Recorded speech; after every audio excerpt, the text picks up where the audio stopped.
Le Jane Goodall Institute, il a pour vocation d'œuvrer pour un monde meilleur pour les hommes, les autres animaux et la nature. En fait, c'est de protéger les animaux sauvages, particulièrement les chimpanzés, mais pas uniquement, leur habitat naturel, donc en ce qui nous concerne principalement les forêts, et aussi d'œuvrer par, pour et avec les populations locales.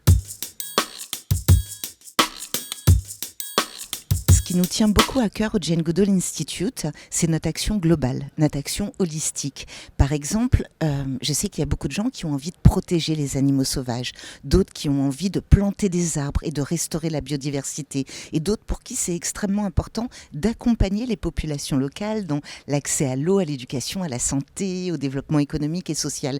Ce qui nous semble important à nous, au Jane Goodall Institute, c'est cette approche globale, c'est que tout est interconnecté dans le vivant, les hommes, les autres animaux et la nature. Et donc, quand actuellement nous sommes en train de planter 1,2 million d'arbres en Tanzanie, nous le faisons avec les jeunes gens, avec les jeunes filles, avec l'ensemble des populations qui habitent sur l'ensemble des villages qui sont concernés.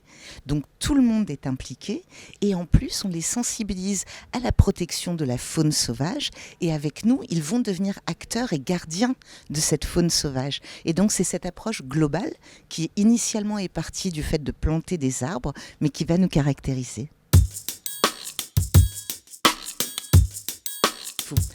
Au Jane Goodall Institute, nous travaillons à la fois avec des petites entreprises comme avec des grandes entreprises installées.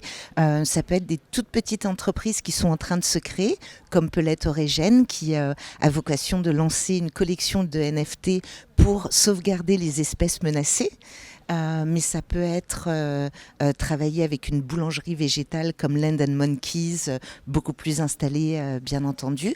Et ça peut être également des grandes entreprises comme DocuSign qui nous accompagne depuis de nombreuses années maintenant, avec qui on travaille actuellement beaucoup au Burundi sur l'ensemble des aspects dont nous parlions, c'est-à-dire à la fois la protection de la faune sauvage, de la reforestation et de l'aide au développement économique et social des populations.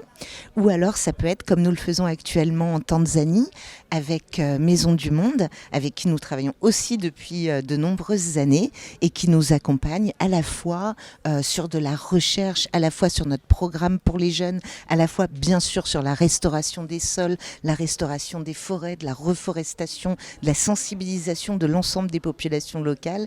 Enfin vraiment un travail extrêmement complet. La chance que nous avons, c'est d'avoir des entreprises qui ont confiance en nous et avec qui nous co-construisons le projet ensemble. Ce mot, ce serait l'espoir en action. Parce que il n'y a ne serait-ce que 10 ans, personne ne parlait de tous ces sujets dont on parle ce soir. Personne ne parlait de biodiversité, de la 6e extinction des espèces. Or aujourd'hui, c'est au cœur des consciences, c'est au cœur des réflexions et je l'espère au cœur des actions.